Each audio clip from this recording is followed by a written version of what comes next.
सभी को मेरी ओर से नमस्कार। एक बार फिर से स्वागत है आपका मेरे चैनल कन्वेंशनल साइंस में। प्रीवियस जो मैंने वीडियो बनाई थी उसमें मैंने केमिस्ट्री का जो 3 सब पार्ट्स होते हैं केमिस्ट्री के, इनऑर्गेनिक केमिस्ट्री, ऑर्गेनिक केमिस्ट्री और फिजिकल केमिस्ट्री, तो मैंने इनऑर्गेनिक केमिस्ट्री का पहला चैप्टर लिया था जो था hard and soft, acid and bases. I hope अब वो आपको समझ में आया होगा। जिन्होंने देख लिया है वो अच्छी बात है, जिन्होंने नहीं देखा है वो मेरे अपलोड्स में जाके या फिर मेरे चैनल पे जाके मेरी वो प्रीवियस वीडियो देख सकते हैं। आज मैं लेने वाली हूँ ऑर्गेनिक केमिस्ट्री की पहली चैप्टर जो है स्पेक्ट्रोस्कोपी। सबसे पहले तो जो स्पेक्ट्रोस्कोपी वर्ड है वो क्या होता है, और आप बहुत हद तक मेरे को लगता है आप इससे फैमिलियर होगी। एक्चुअली एक इंस्ट्रूमेंट होता है जिसका नाम होता है स्पेक्ट्रोफोटोमीटर। इसका क्या यूज़ होता है, ज़्यादा पर हम इसको बायोटेक्नोलॉजी करने में हम इसको लैब वैब में यूज़ करते हैं। इसका यूज़ क्या होता है कि कोई भी कंपाउंड है, कोई भी मॉलिक्यूल है, उसको हम लोग जब स्पेक्ट्रोफोटोमीटर में डालते हैं तो स्पेक्ट्रोफोटोमीटर में एक रेडिएशन जो है निकलती है जो कि उस कंपाउंड को क्रॉस करती है। तो स्पेक्ट्रोफोटोमीटर से हमें पता चलता है कि जो भी हम रेडिएशन हमने क्रॉस कराई है वो कितना हद तक उस कंपाउंड ने ऑब्जॉर्ब किया है और कितना हद तक उसको ट्रांसमिट किया। मतलब जो कंपाउंड है उसकी ट्रांसमिटेंस और एब्जॉर्बेंस कैपेबिलिटी को हमारा शो करता है स्पेक्ट्रोफोटोमीटर।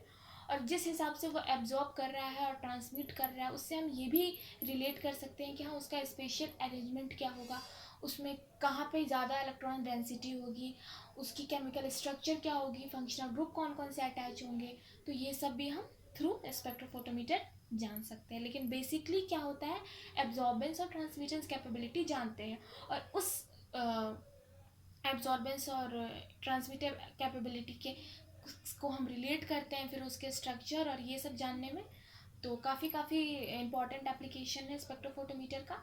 और जो ये पूरी टेक्निक है कंपाउंड की स्ट्रक्चर ये सब जानने की जो हम लोग स्पेक्ट्रोफोटोमीटर के थ्रू कर रहे हैं, इस पूरी टेक्निक को हम क्या बोलते हैं, स्पेक्ट्रोस्कोपी। तो ये आई होप आपको समझ में आ गया होगा। अब एक चीज़ है जो आप हमेशा से, आप बचपन से आप जानते होंगे, बचपन से नहीं मतलब फिर भी बहुत हद तक हायर क्लासेस में आप जब गए होंगे 6-7 में, कि जो एक हमारा एटम होता है, ठीक है, जो फंक्शनल यूनिट है किसी भी लिविंग या नॉन लिविंग, तो एक मैटर है, कोई किसी भी एलिमेंट का जो एक एटम है, जो एक सब यूनिट है, उसमें एक न्यूक्लियस रहता है। न्यूक्लियस के अंदर क्या रहते हैं, हमारे प्रोटॉन रहते हैं और न्यूट्रॉन रहता है। जो न्यूट्रॉन होता है वो न्यूट्रल चार्ज होता है, उस पर ना पॉजिटिव चार्ज होता है ना निगेटिव चार्ज होता है, ये कोई केमिकल रिएक्शन में नहीं पाया जाता है। फिर हमारा प्रोटॉन रहता है, प्रोटॉन क्या है, पॉजिटिवली चार्ज्ड होता है।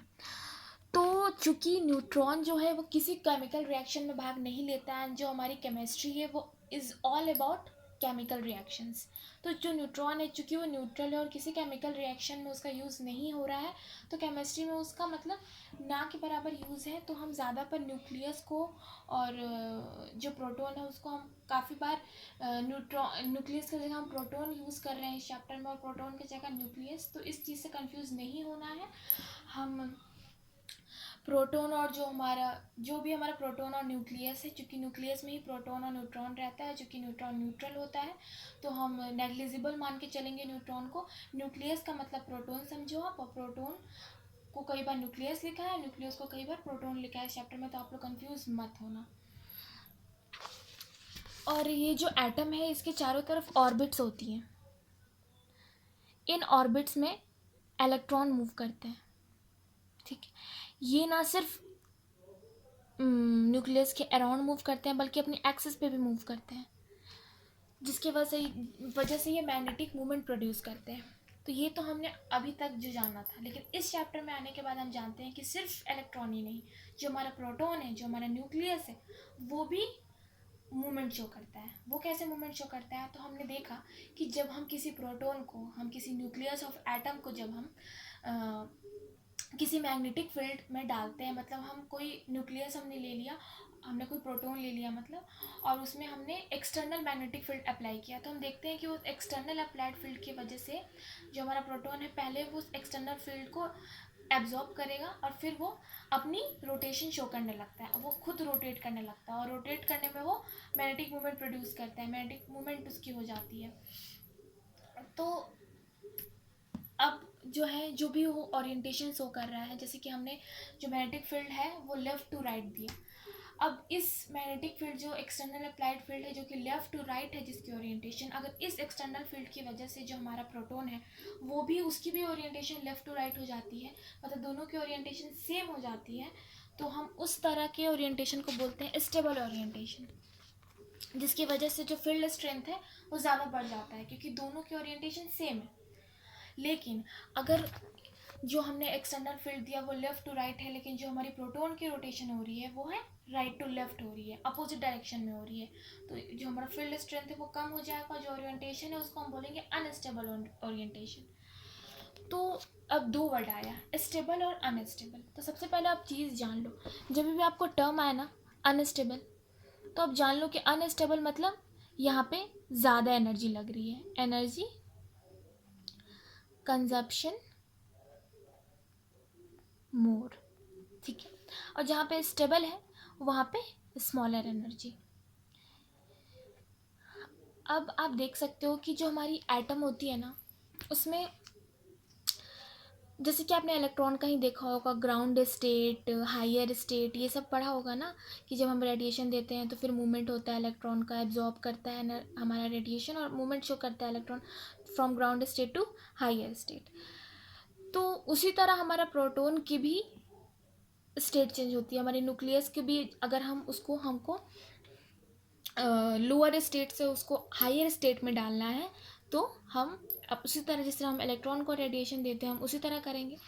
तो यहाँ पे देखिए, जैसे कि हमारा प्रोटॉन है, यहाँ पे हायर स्टेट है और यहाँ पे लोअर स्टेट है। हमारा जो प्रोटॉन है वो लोअर स्टेट में है, हमारा ये प्रोटॉन है, हमको इसको हायर स्टेट में पहुँचाना है। सबसे पहले तो आप देखो कि जो लोअर स्टेट होता है उसकी एनर्जी ज़्यादा होती है, एनर्जी ज़्यादा मतलब कि ये क्या है, अनस्टेबल है। यहाँ पे जो हमारा हायर स्टेट होता है इसकी एनर्जी जो है वो लो रहती है, लो एनर्जी मतलब स्टेबल, ये चीज़ तो आप देख चुके हो। अब यहाँ पे स्टेबल वर्ड आया और अनस्टेबल वर्ड आया। अभी मैंने पढ़ाया जो अगर ओरिएंटेशन सेम हो, मतलब प्रोटॉन की भी और एक्सटर्नल अप्लाइड मैग्नेटिक फील्ड की भी, तो वो ओरिएंटेशन क्या हुआ, स्टेबल ओरिएंटेशन हुआ। तो मतलब कि यहाँ पे ओरिएंटेशन सेम है और यहाँ पे opposite.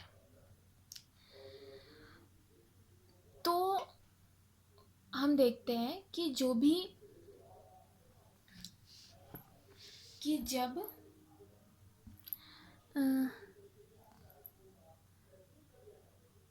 then the one against the applied difference in the energy of the two orientation is, हाँ, तो हम देखते हैं कि जब जो एक्सटर्नल फील्ड हमने अप्लाई किया, फिर हम देखते हैं कि जो ओरिएंटेशन हुआ, अगर वो ओरिएंटेशन प्रोटॉन का सेम डायरेक्शन में हुआ, तो जो उस ओरिएंटेशन की जो एनर्जी हुई वो एनर्जी को हम मान लेते हैं ई एच, ठीक है, क्योंकि उसकी हायर एनर्जी है। फिर जो हमने अप्लाई किया लेकिन जो ओरिएंटेशन वो अपोजिट डायरेक्शन में हुआ प्रोटॉन का, तो उस एनर्जी को हमने माना ई एल, ठीक है। अब इसकी एनर्जी कम होती है क्योंकि ये स्टेबल होता है, तो यहाँ पे कंफ्यूज मत हो आप लोग क्योंकि मैं काफ़ी हो रही हूँ। एक सेकेंड, वैसे नहीं देखते हैं, हम देखते हैं अनस्टेबल, लो एनर्जी, इसको हम क्या मानते हैं, ई डैश मान लेते हैं। और जो हमारा स्टेबल है, सॉरी ये स्टेबल है, और जो हमारा अनस्टेबल है हाई एनर्जी, इसको हम मान लेते हैं डैश डैश, ठीक है। तो जो ई डैश डैश और ई माइनस का डिफरेंस होता है उसको हम लोग डिनोट करते हैं डेल्टा ई के थ्रू, मतलब जो हमारा अनस्टेबल ओरिएंटेशन की एनर्जी है, जब हम उसको उसमें से माइनस करते हैं अपने स्टेबल ओरिएंटेशन की एनर्जी को, तो जो आता है, जो डिफरेंस आता है एनर्जी का, हम लोग उसको डोनेट करते हैं डेल्टा ई के थ्रू। अब ये डेल्टा ई, इसका क्या यूज़ है, तो हम देखते हैं कि जब भी हम किसी प्रोटॉन को मैग्नेटिक फील्ड में डालते हैं, एक्सटर्नल मैग्नेटिक फील्ड में, और फिर हम उसमें उसको रेडिएशन देते हैं, तो हम देखते हैं कि जो हमारा प्रोटॉन है वो डेल्टा ई एनर्जी जो है एब्जॉर्ब कर रहा है और फिर अपनी ट्रांजिशन शो कर रहा है from lower to higher state. मतलब कि उस इलेक्ट्रॉन, उस जो प्रोटॉन है, उसको डेल्टा ई एनर्जी चाहिए अपनी ट्रांजिशन शो करने के लिए from lower to higher state. तो ये आप समझ गए। अगर इससे कम होता है एनर्जी तो वो नहीं ट्रांसमिट हो पाएगा फ्रॉम लोअर टू हायर। ये चीज़ आ गई। अब यहाँ पे जो भी ये तो हम देखते हैं कि जो भी ये फ्लिपिंग हुई, जो भी ये मूवमेंट हुई, जो ये ट्रांजिशन हुई प्रोटॉन की, कि हमने मैग्नेटिक फील्ड तो हमने कॉन्स्टेंटली हम उसको दे रहे हैं, फिर हमने रेडिएशन दी और हम देखते हैं कि प्रोटॉन जो है हमारा डेल्टा ई के करीब उसने रेडिएशन को एब्जॉर्ब किया और फिर अपनी ट्रांजिशन शो की for lower to higher state. तो इस फेनोमेनन को हम बोलते हैं resonance, magnetic proton magnetic resonance.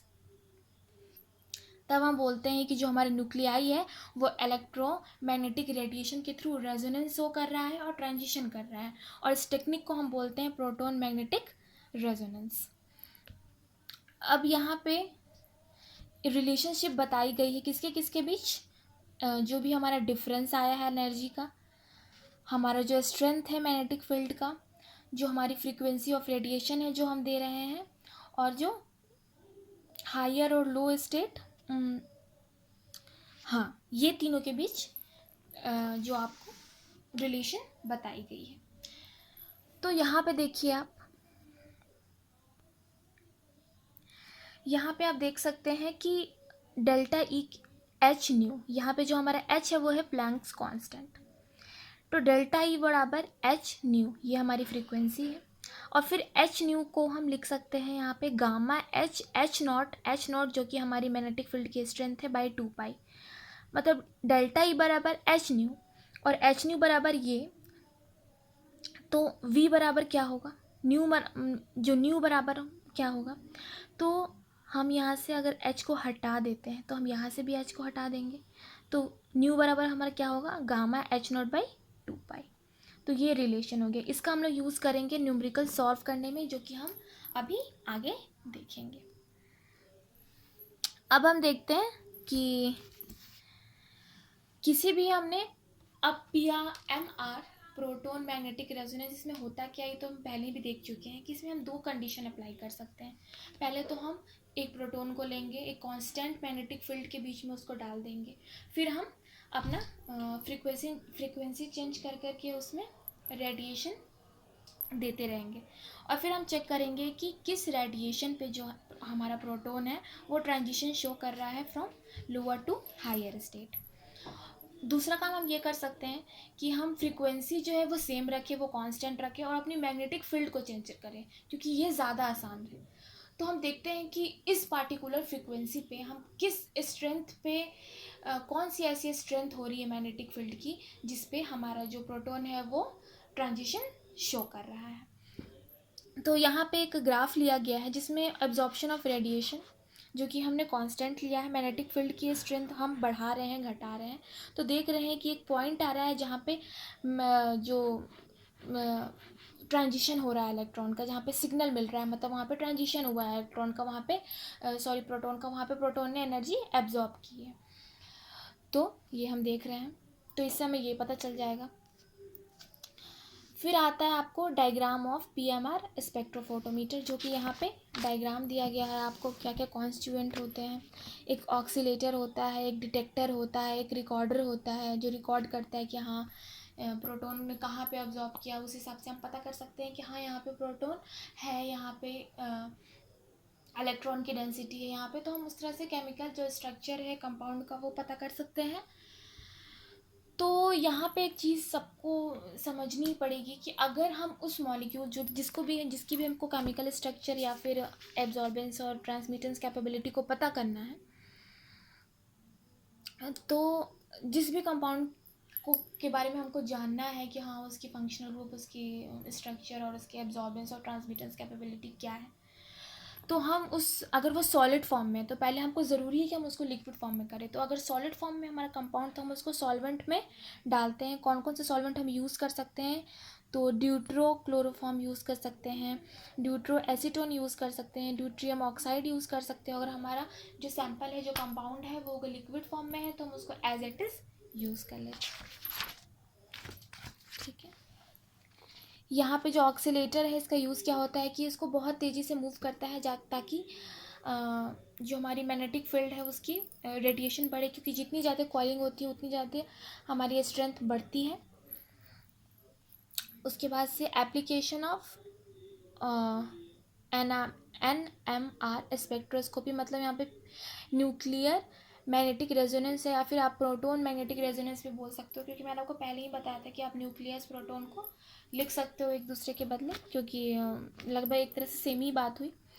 तो एप्लीकेशन क्या क्या है, तो एप्लीकेशन तो आप जान ही चुके हो कि हम इससे पता कर सकते हैं कि कौन सा फंक्शनल ग्रुप जो है हमारे कंपाउंड में अटैच है, क्योंकि हर फंक्शनल ग्रुप का एक कैरेक्टरिस्टिक सिग्नल होता है NMR में, कि हाँ वो इस कैरेक्टरिस्टिक इस टाइम पर ही और इस amount of signal he produce करेगा। तो हम पता कर सकते हैं अच्छा इसमें क्लोरीन ऐड है, इसमें ऑक्सीजन ऐड है, तो हम इस तरह से इसमें एल्डिहाइड ऐड है, या फिर इसमें कोई भी ग्रुप कार्बोक्सिलिक ग्रुप ऐड है, क्योंकि हर जो भी फंक्शनल ग्रुप होती है उसकी एक अलग कैरेक्टरिस्टिक सिग्नल आती है। हाँ, इसकी सिग्नल की अमाउंट थोड़ी ऐसी आएगी, इसकी सिग्नल की थोड़ी सी ग्राफिंग ऐसी आएगी, तो हम उस तरह से पता कर सकते हैं कि हाँ इसमें ये फंक्शनल ग्रुप अटैच है। दूसरा एप्लीकेशन ये है कि हम किसी भी अननोन कंपाउंड जिसके बारे में हमें कुछ नहीं पता, हम उसको भी पता कर सकते हैं, हम उसके स्ट्रक्चर को पता कर सकते हैं, क्योंकि हम देखेंगे कि कहाँ कहाँ पे हमारा जो प्रोटॉन है वो एब्जॉर्ब कर रहा है, कहाँ कहाँ पे वो सिग्नल प्रोड्यूस कर रहा है। तो हम उस सिग्नल से पता कर सकते हैं कि उसमें कितने तरह के हाइड्रोजन है, कितने तरह के उसमें प्रोटॉन्स मौजूद हैं, और उस तरह से हम पता कर सकते हैं कि हाँ उसकी स्ट्रक्चर क्या होनी चाहिए। कंपैरिजन ऑफ टू कंपाउंड्स, हम देखते हैं कि अगर किसी दो कंपाउंड्स को लेते हैं, अगर दोनों की NMR जो है, स्पेक्ट्रम जो है, जो ग्राफ है, सिग्नल जहाँ जहाँ पे प्रोटॉन प्रोड्यूस कर रहा है, उसको हम जब हम उसको एज ए ग्राफ देखते हैं, प्लॉट करके देखते हैं, तो हम देखते हैं कि अगर वो दोनों सिग्नल सिमिलर है तो हम उसको एज ए फिंगरप्रिंट यूज़ कर सकते हैं। हम ये मान सकते हैं कि अगर दोनों अगर सिमिलर है तो उनकी केमिकल स्ट्रक्चर, उनका केमिकल नेचर, हर कुछ मैग्नेटिक प्रॉपर्टी सब कुछ सेम होगा। अब आता है आपको equivalent and non equivalent protons. अब आप देखिए, जब भी हम प्रोटॉन पे हम मैग्नेटिक फील्ड अप्लाई कर रहे हैं, जैसे मैंने आपको पहले बताया, तो अगर हम एक particular amount of magnetic field apply कर रहे हैं और वहाँ पे बहुत सारे प्रोटॉन्स हैं, तो ज़रूरी नहीं है कि हर एक proton similar amount of magnetic field he absorb करे, क्योंकि उस जो हमने एक्सटर्नल मैग्नेटिक फील्ड की है उसका कुछ प्रपोर्शन ही वो एब्जॉर्ब करता है, जितनी उसे चाहिए होती है सिग्नल शो करने के लिए, ट्रांजिशन करने के लिए। जब वो ट्रांजिशन शो करता है लोअर्स टू हायर, तो ही हमारी सिग्नल प्रोड्यूस होती है, जब वो उतना अमाउंट ऑफ एनर्जी को एब्जॉर्ब करता है जितना उसको ट्रांजिशन के लिए चाहिए होता है। तो अगर हम देखें कि तो उस छोटे अमाउंट में ही वो एनर्जी एब्जॉर्ब करता है, क्योंकि वो एक्चुअली छोटा है।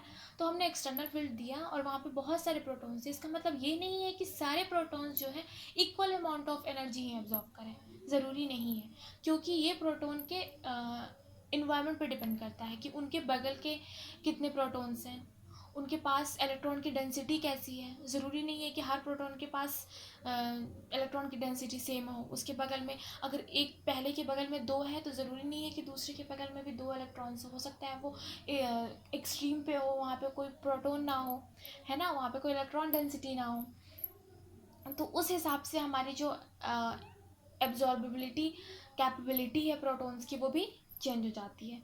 तो चूंकि हम प्रोटॉन के इन्वायरमेंट को नहीं बदल सकते हैं, बट हमें चाहिए कि सारे प्रोटॉन जो है वो same amount of magnetic field energy absorb करें, तो उसके लिए हम क्या करेंगे, हमको अपनी मैग्नेटिक फील्ड के स्ट्रेंथ को घटाना बढ़ाना, उसमें वेरिएशन लाना पड़े, ताकि हमारा हर प्रोटॉन जो है वो same amount of energy show observe करे।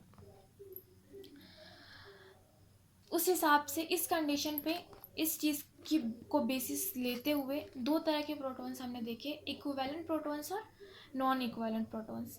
एक्चुअली इक्विवेलेंट प्रोटॉन्स वो होते हैं जिनकी एनवायरनमेंट सेम होती है, मतलब उनके आसपास एक जैसा, पहले इलेक्ट्रॉन प्रोटॉन के पास जिस तरह का एनवायरनमेंट है, वैसे ही दूसरे के पास अगर वहाँ पे 5 प्रोटॉन्स हैं तो पाँचों की एनवायरनमेंट जो है वो सेम है, और पाँचों जो मिलकर एक ही तरह का एक ही अमाउंट का मैग्नेटिक फील्ड स्ट्रेंथ जो है एब्जॉर्व कर रहा है, जिसकी वजह से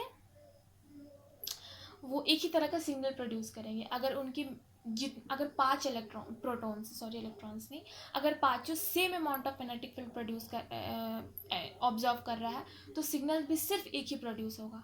ऐसा नहीं कि पाँचों का अलग अलग होगा, लेकिन अगर पाँचों अलग अलग ऑब्जर्व कर रहे हैं तो फिर 5 अलग अलग स्ट्रेंथ सिग्नल प्रोड्यूस होगी।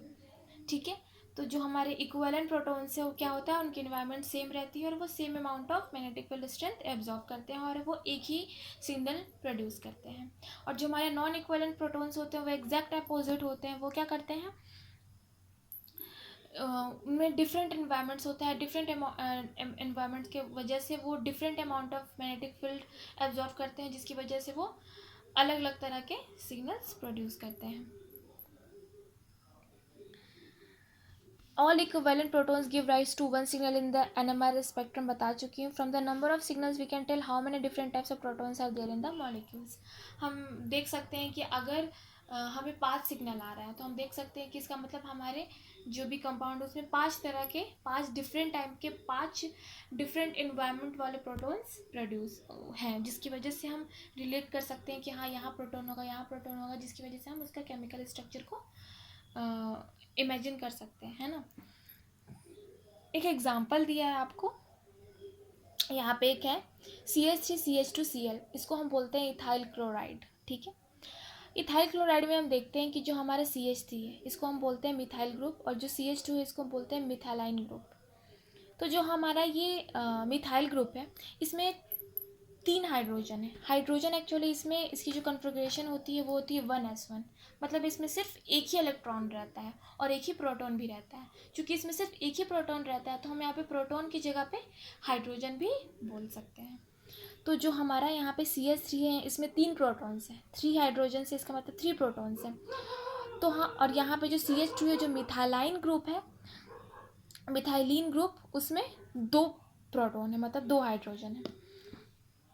तो अगर जो हमारा हम किसी भी हमने इन तीनों प्रोटॉन्स में से किसी भी एक प्रोटॉन को हमने किसी दूसरे लेटर से डोनेट किया तो हम देखते हैं कि यहाँ पे CH2Z CH2Cl। ठीक है, और यहाँ पे जो मिथाइलिन ग्रुप वाले प्रोटॉन है उनमें से हमने किसी भी एक को दूसरे लेटर से डोनेट किया तो ये हम देखते हैं कि ये और ये दोनों कंपाउंड बिल्कुल अलग हैं। तो इससे हम ये कह सकते हैं कि जो इनके प्रोटॉन्स हैं, जो हमारे मिथाइल ग्रुप के प्रोटॉन्स हैं और जो हमारे मिथाइलिन ग्रुप के प्रोटॉन्स हैं वो दोनों अलग अलग हैं। मतलब इस कंपाउंड में 5 इलेक्ट्रॉन्स हैं, 5 प्रोटॉन्स हैं, है ना, 5 हाइड्रोजन्स हैं, पर 3 उसमें से ये जो 2 और जो मिथाइलिन ग्रुप वाले हैं और जो मिथाइल ग्रुप वाले हैं ये दोनों अलग अलग नेचर के हैं। अब देखते हैं कि जो मिथाइल ग्रुप वाले 3 हैं वो आपस में सिमिलर है कि नहीं, कि वो भी डिफरेंट है। तो हम देखते हैं कि किसी भी मिथाइल ग्रुप का हम किसी भी एक हाइड्रोजन को चेंज कर देते हैं तो उससे हमारा जो है कंपाउंड चेंज नहीं होता है, कंपाउंड जो है हमारा वैसे ही रह जाता है। उसी तरह अगर हम मिथाइलाइन ग्रुप के किसी भी एक हाइड्रोजन को चेंज करके वहाँ पे जेड लाते हैं तो मिरर इमेज फॉर्म हो जाता है, और जो मिरर इमेज फॉर्म होता है तो इनैशियोमर्स बना लेते हैं, जिसका मतलब उनमें सिमिलर केमिकल प्रॉपर्टीज़ है और जिसका वजह से हम उसको एज ए इक्विवेलेंट हाइड्रोजन ही मानते हैं। तो मिथाइलिन ग्रुप के जो दोनों प्रोटॉन्स हैं वो आपस में इक्विवेलेंट है और जो मिथाइल ग्रुप के तीनों हैं वो आपस में इक्विवेलेंट है, लेकिन जो ये ग्रुप है और ये ग्रुप के अलग अलग प्रोटॉन्स हैं वो आपस में नॉन इक्विवेलेंट है। ये बात तो आप समझ गए। तो हमने इसी के कुछ कुछ एग्जाम्पल्स हम देखते हैं। जैसे कि एक एग्जाम्पल है, इसमें बहुत सारे एग्जाम्पल्स हैं, मैं आपको कुछ ही बताऊंगी। जैसे कि CH3Br2CH3, ठीक है, इसको हम बोलते हैं 2,2 डाइब्रोमोप्रोपेन। ठीक, अब यहाँ पे दोनों एक्सट्रीम कंडीशन पे हैं, तो 1 2 3 या फिर 1 2 3 गिनती कहीं से भी हो, या तो इस पे बनाएगा या फिर इस पे बनाएगा। तो ये दोनों जो हैं, ये दोनों के जितने भी प्रोटॉन्स होंगे, किसी एक ग्रुप के जितने भी प्रोटॉन्स होते हैं वो इक्विवेलेंट रहते हैं, तो इनके सारे जो प्रोटॉन्स इक्विवेलेंट होंगे, इनके सारे प्रोटॉन्स होंगे इक्विवेलेंट होंगे। पर ये दोनों एक्सट्रीम कंडीशन पे है, मतलब दोनों इंटरचेंज हो सकते हैं, मतलब दोनों जो मिथाइल ग्रुप है वो सिमिलर है तो दोनों के प्रोटॉन्स भी सिमिलर होंगे। तो फिर ये 3 प्रोटॉन्स जो इसके इक्विवेलेंट थे और इनके जो 3 प्रोटॉन्स इक्विवेलेंट थे वो तो थे, लेकिन ये दोनों जो ग्रुप है वो भी आपस में काफ़ी सेम है, तो इसलिए इन दोनों के प्रोटॉन्स भी आपस में इक्विवेलेंट हो जाएंगे, मतलब हमें 6 इलेक्ट्रॉन मिले जो कि इक्विवेलेंट है। तो हमें 6 मिथाइल प्रोटॉन्स मिले जो कि एक्सट्रीम कंडीशंस पे हैं, जो कि इक्विवेलेंट है, और ये 6 मिला के सिर्फ एक सिग्नल प्रोड्यूस करेंगे क्योंकि ये इक्विवेलेंट है, इनकी एनवायरनमेंट एक तरह की है, ये एक certain amount of magnetic field strength को एब्जॉर्ब कर रहे हैं और सिग्नल प्रोड्यूस कर रहे हैं, सिर्फ एक। उसी तरह और भी बहुत सारे एग्जाम्पल्स हैं। एक एग्जाम्पल है, आपको कुछ एक कॉम्प्लेक्स वाला बता देती हूँ। एक आप ये देख सकते हो, जैसे कि एक यहाँ पे है CH3Br, यहाँ पे HH, ठीक है। अब आप देख रहे हो कि यहाँ पे कितने तरह के हाइड्रोजन है, क्योंकि यहाँ पे एक ग्रुप में ये जुड़ा हुआ है मिथाइल ग्रुप में 3, तो ये तीनों तो इक्विवेलेंट होंगे, तो 3 तो इक्विवेलेंट मिल गए, तो हमें एक सिग्नल मिला, क्योंकि तीनों इक्विवेलेंट है तो हमें एक सिग्नल मिलेगा। ये हाइड्रोजन अलग है, ये हाइड्रोजन अलग है, तो 1, 2 और 3, तो हमें 3 तरह के सिग्नल प्रोड्यूस होंगे, है ना। तो 3 different types of protons indicates by the letter ABC, तो इसका मतलब कितने हमें सिग्नल प्रोड्यूस होंगे, हमें 3 तरह के सिग्नल प्रोड्यूस होंगे, ठीक है। अब हम देखते हैं एक यहाँ पे हम देखते हैं, ठीक, CH3CHCl CH2Cl, ठीक। यहाँ पे जो CH3 है मिथाइल ग्रुप, उसमें 3 हाइड्रोजन है, 3 प्रोटॉन है, तो इसमें ये तीनों इक्विवेलेंट है, एक सिग्नल प्रोड्यूस करेंगे। यहाँ पर एक प्रोटॉन है, ये एक अलग सिग्नल प्रोड्यूस करेगा, ठीक है। उसके बाद जो एक CH2 वाला आता है, उसमें 2 अलग अलग प्रोटॉन है। अब 2 अलग अलग क्यों हैं, आप बोलोगे कि जो हमने पहले लिया था अभी एक एग्जांपल मिथाइलिन ग्रुप वाला, उसमें CH2 था, तो हमने दोनों इलेक्ट्रॉन को इक्विवेलेंट माना था, और यहाँ पे फिर हम दोनों इलेक्ट्रॉन को अलग अलग नॉन इक्विवेलेंट क्यों मान रहे हैं जबकि दोनों एक ही ग्रुप के हैं। अब ऐसा क्यों कर रहे हैं, तो हम इसका स्पेशल अरेंजमेंट देखते हैं, क्योंकि स्पेशल अरेंजमेंट भी बहुत हद तक डिफ़र कर जाता है। हम देखते हैं कि जो भी हमने CH2 लिया है ना, उनकी स्पेशल अरेंजमेंट जो है वो थोड़ी सी डिफरेंस है, जो भी उनका स्टेरियो केमिकल स्ट्रक्चर, मतलब उनका स्पेशल स्ट्रक्चर है वो डिफरेंट है, उनकी अलाइनमेंट चेंज है।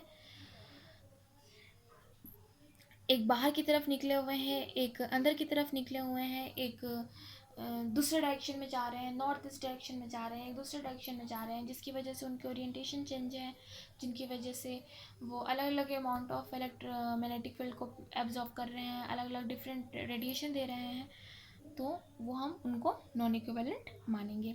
तो कितने तरह ऑफ प्रोटॉन्स यहाँ पे मिले हमें, 1, 2, 3, 4, तो हमें कितने तरह के 4 सिग्नल्स हम प्रोवाइड होंगे, क्योंकि 4 अलग अलग तरह के प्रोटॉन्स हैं, ठीक। ये कुछ एग्जांपल्स हो गए। अब यहाँ पे आप देखो, यहाँ पे एक हाइड्रोजन, क्योंकि ये दोनों एक्सट्रीम कंडीशंस पे हैं, तो हम इसको जब भी कोई एक्सट्रीम कंडीशन पे कंपाउंड रहे और दोनों सेम रहे, तो दोनों के हाइड्रोजन जो है आपस में इक्विवेलेंट हो जाते हैं। तो यहाँ पे दोनों का इक्विवेलेंट हो जाएगा, तो ये इससे इक्विवेलेंट होगा, तो ये दोनों मिलकर सिर्फ एक सिग्नल प्रोड्यूस करेगा। यहाँ पे दूसरा है तो ये दूसरा है, ठीक है। तो 2 तरह के प्रोटॉन हुए तो 2 तरह के सिग्नल प्रोड्यूस होंगे। जब भी कोई रिंग होती है और तो उस रिंग में चाहे वो पेंटेन मतलब 5 कार्बन वाला रिंग हो या फिर 6 कार्बन वाला रिंग हो, उसमें अगर कोई अलग से सब्स्टिट्यूएंट ना जुड़ा हो, अगर वो सिर्फ अल्केन का रिंग हो, मतलब उसमें सिर्फ H और C हमने लिया हो, उसमें कोई हमने फंक्शनल ग्रुप ऐड नहीं किया हो, तो जो हर एक प्रोटॉन है वो आपस में इक्विवेलेंट होता है। तो इसमें भले ही कितने भी प्रोटॉन्स है, बस एक सिग्नल प्रोड्यूस हो गया, इसमें भले ही कितने भी प्रोटॉन्स हैं सब आपस में इक्विवेलेंट होंगे और बस एक सिग्नल प्रोड्यूस होगी। और जैसे कि यहाँ पे आपको सब्स्टिट्यूएंट जुड़ गया, तो इस रिंग के सारे इलेक्ट्रॉन्स प्रोटॉन्स, सॉरी मैंने बहुत जगह इलेक्ट्रॉन्स की जगह पे प्रोटॉन्स बोल दिया होगा, तो आप लोग उस चीज़ को कंसिडर करना है। यहाँ पे प्रोटॉन्स है, क्योंकि हम ज़्यादा पर इलेक्ट्रॉन्स की ही बातें करते हैं, लेकिन यहाँ पे हम प्रोटॉन मैग्नेटिक रेजोनेंस पढ़ रहे हैं, तो प्लीज़ प्रोटॉन, आप लोग जहाँ जहाँ मैंने इलेक्ट्रॉन बोला है वहाँ वहाँ प्रोटॉन है एक्चुअली। तो जो प्रोटॉन्स हैं, इस जो रिंग है, इसमें जितने भी हाइड्रोजन है, जितने भी प्रोटॉन्स है, वो आपस में इक्विवेलेंट है, और यहाँ पे जो सब्स्टिट्यूएंट ऐड हो गया CH3, इसके जो हाइड्रोजन है वो आपस में तो इक्विवेलेंट है, बट इस रिंग की हाइड्रोजन से नॉन इक्विवेलेंट है। तो दो तरह के यहाँ पे हाइड्रोजन और प्रोटॉन प्रोड्यूस हुए, तो दो तरह के सिग्नल प्रोड्यूस होंगे। तो ये तो आप समझ गए अच्छी तरह से नॉन इक्विवेलेंट और इक्विवेलेंट और इसके एग्जांपल्स। अगर आपको पूछा जाए, क्योंकि कॉम्पिटिटिव में मैंने देखा है कि इसको पूछा गया है CUCT के एग्ज़ाम में भी और GNU के पेपर में भी, तो आप अच्छे से आप बता सकते हो। अब आता है shielding and non shielding of protons. हम देखते हैं कि अभी तक हम प्रोटॉन की बात कर रहे थे, ठीक है, लेकिन हम देखते हैं कि किसी भी प्रोटॉन को, किसी भी एटम को हमने जब डाला एक जगह पे और वहाँ पे हमने मैग्नेटिक फील्ड स्ट्रेंथ दिया, तो हमारा जो प्रोटॉन है वो, उसकी ओरिएंटेशन चेंज हुई, वो ओरिएंटेशन उसकी बदलने का लगी, या तो लेफ़्ट टू राइट या फिर अप डाउन या फिर जैसे भी, जिसकी वजह से मैग्नेटिक मोमेंट प्रोड्यूस हुआ, वहाँ तक तो ठीक है। लेकिन प्रोटॉन सिर्फ मैग्नेटिक स्ट्रेंथ ऑब्जर्व करके रोटेशन और ओरिएंटेशन नहीं शो करता है। जो इलेक्ट्रॉन मौजूद रहते हैं प्रोटॉन के बगल में, वो भी क्या करते हैं, जो भी हमारा एक स्ट्रेंथ एक्सटर्नल मैग्नेटिक फील्ड है उसके उसमें उसके बदले में वो भी एक तरह का मैग्नेटिक फील्ड प्रोड्यूस करते हैं, जिसको हम लोग बोलते हैं इंड्यूस्ड मैग्नेटिक फील्ड। तो जो एक्सटर्नल मैग्नेटिक फील्ड है और जो इंड्यूस्ड इलेक्ट्रिक मैग्नेटिक फील्ड है, जो कि इलेक्ट्रॉन के द्वारा प्रोड्यूस हो रही है, अगर दोनों की ओरिएंटेशन सेम है,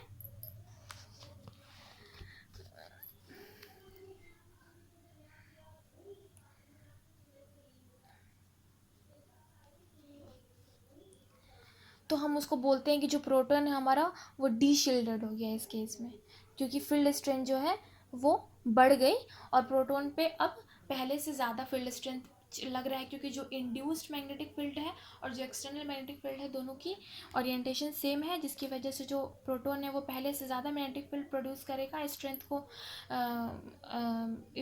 वो एक्सपीरियंस करेगा, ज़्यादा से ज़्यादा एब्जॉर्ब करेगा, और इस केस में हम बोलेंगे कि जो प्रोटॉन है वो हमारा डी शील्डेड है।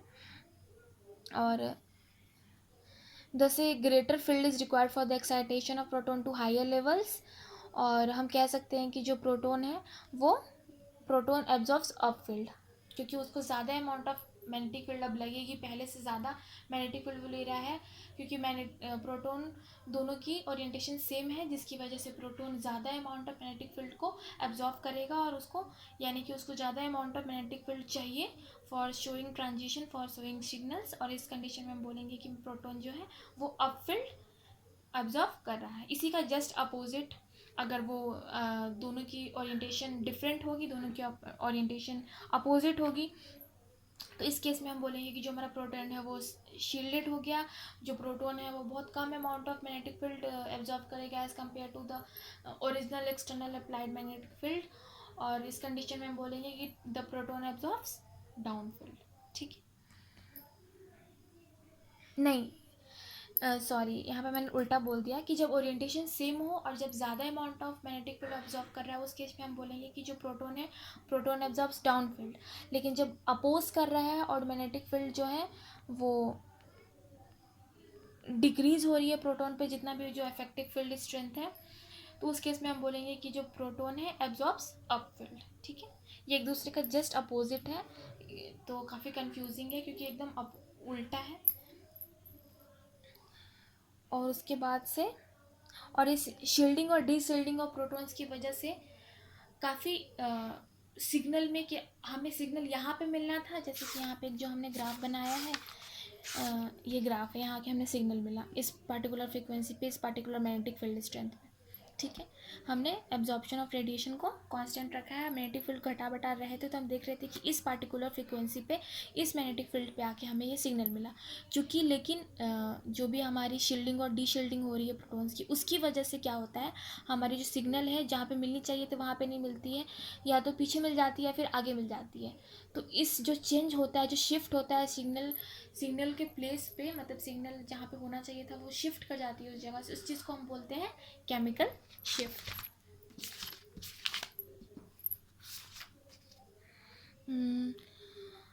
तो ये जो फैक्टर है, कौन कौन से फैक्टर जो हैं वो केमिकल शिफ्ट करवाते हैं, तो सबसे पहले तो नेचर ऑफ ग्रुप्स। जो इलेक्ट्रॉन विड्रॉइंग ग्रुप्स होते हैं ना, जैसे कि हमारा कौन कौन सा हो गया, हाइड्रोजन हो गया, ऑक्सीजन हो गया, नाइट्रोजन हो गया, तो ये सब ग्रुप्स क्या करवाते हैं, इलेक्ट्रॉन को अपने पास अपने तरफ विड्रॉ कर लेते हैं, जिसकी वजह से इलेक्ट्रॉन, जो प्रोटॉन हमारा रह गया उसके पास इलेक्ट्रॉन डेंसिटी बहुत कम बची, जिसकी वजह से जो इलेक्ट्रॉन है वो शील्ड नहीं कर पाते, और जो एक्सटर्नल मैग्नेटिक फील्ड है वो डायरेक्ट प्रोटॉन पे अप्लाई हो जाती है, वो ज़्यादा एक्सपीरियंस करते हैं प्रोटॉन, और तो इस केस में पूरी तरह से डिशील्ड हो जाते हैं हमारे प्रोटॉन्स। ठीक है, उसके बाद से दूसरा है हमारा हाइड्रोजन बॉन्डिंग। हाइड्रोजन बॉन्डिंग में अगर कोई भी हमारा प्रोटॉन है वो किसी दूसरे हाईली इलेक्ट्रोनेगेटिव एटम से जुड़ा हो थ्रू हाइड्रोजन बॉन्डिंग, तो उस केस में भी वो क्या करता है, मैग्नेटिक फील्ड को, जो इफेक्टिव मैग्नेटिक फील्ड उसके स्ट्रेंथ को बढ़ा देता है, मतलब कि प्रोटॉन को डीशील्ड कर देता है, मतलब उसके इलेक्ट्रॉन डेंसिटी को वहाँ से हटा देता है। और जितनी ज़्यादा हमें उतनी ज़्यादा सिग्नल प्रोड्यूस होगी, मतलब उतना ज़्यादा शिफ्ट होगा आगे की तरफ। जितनी ज़्यादा मैग्नेटिक फील्ड अब्जॉर्व करेगा उतनी ज़्यादा शिफ्टिंग होगी आगे की तरफ। ठीक है, और जितना शील्ड हो जाएगा तो उतना कम सिग्नल प्रोड्यूस होगा, और जहाँ पे सिग्नल प्रोड्यूस होगा उसके पीछे की तरफ, है ना। जैसे कि अगर हमारा जो प्रोटॉन है वो डीशील्ड हो गया, मतलब कि वहाँ पे इलेक्ट्रॉन डेंसिटी ख़त्म हो गई, ठीक है, तो जो हमारा सिग्नल है उसको अब ज़्यादा मैग्नेटिक फील्ड लगेगा, तो यहाँ पर सिग्नल प्रोड्यूस नहीं होगा, मैग्नेटिक फील्ड की स्ट्रेंथ और ज़्यादा चाहिए, तो यहाँ पे सिग्नल प्रोड्यूस होगा। लेकिन हमें अगर शील्डिंग हो गई, ठीक है, तो मतलब वहाँ पे इलेक्ट्रॉन डेंसिटी बढ़ गई, तो अब उतना ज़्यादा वो मैग्नेटिक फील्ड को एक्सपीरियंस नहीं कर पाएगा, कम ही कर पाएगा, तो यहाँ पे सिग्नल प्रोड्यूस होगा, है ना। तो ये हो गया शिफ्टिंग। ठीक है, तो हमने देख लिया कि नेचर ऑफ ग्रुप्स पे, कि हाँ हाइड्रोजन ये इलेक्ट्रॉन विड्रॉइंग ग्रुप की वजह से वो डीशील्ड हो जाते हैं, लेकिन इलेक्ट्रॉन प्रोटॉन क्या कहते हैं, इलेक्ट्रॉन विड्रॉइंग ग्रुप और इलेक्ट्रॉन रिलीजिंग ग्रुप, जो कि हमारा मिथाइल होता है, अगर मिथाइल ऐड हो वहाँ पे उस कंपाउंड में, उस प्रोटॉन के बगल में, तो वो क्या करता है, जो है शील्डिंग को बढ़ा देता है, और जिसकी वजह से क्या कहते हैं, कम मैग्नेटिक फील्ड को एक्सपीरियंस कर पाता है प्रोटॉन, और वो शिफ्टिंग तो होती है, केमिकल शिफ्ट तो होता है, बट पीछे की तरफ होता है, जो हमारा ओरिजिनल सिग्नल होना चाहिए था वहाँ से। फिर स्पेस इफेक्ट, कि ओरिएंटेशन ऑफ प्रोटॉन पे भी बहुत डिफरेंट करता है। पाई इलेक्ट्रॉन्स क्या करते हैं, जब भी उन पर कोई मैग्नेटिक इफेक्ट पड़ता है ना, तो वो ओरिएंटेशन कर लेते हैं अप्लाइड फील्ड से राइट एंगल के थ्रू, मतलब राइट एंगल में वो जो भी मैग्नेटिक फील्ड है उससे राइट एंगल के डायरेक्शन में वो ओरिएंटेशन कर लेते हैं,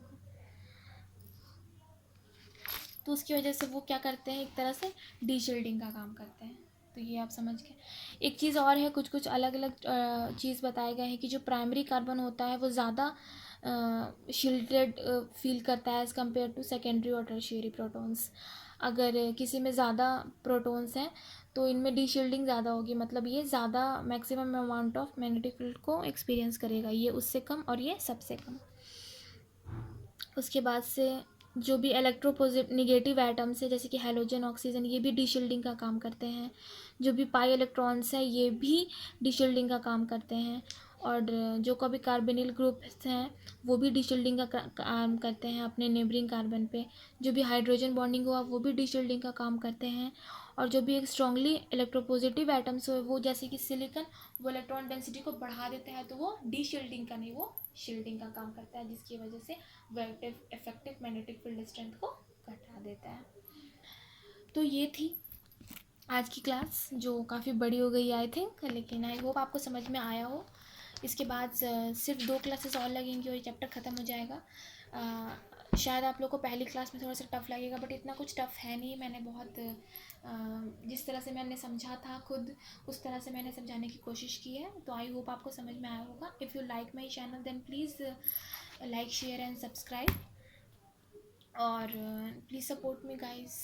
एंड फिर मैं मिलती हूँ परसों, मतलब कि 17 को अपने नए वीडियो के साथ। तब तक के लिए आप सबको बहुत बहुत धन्यवाद, और good night to all of you.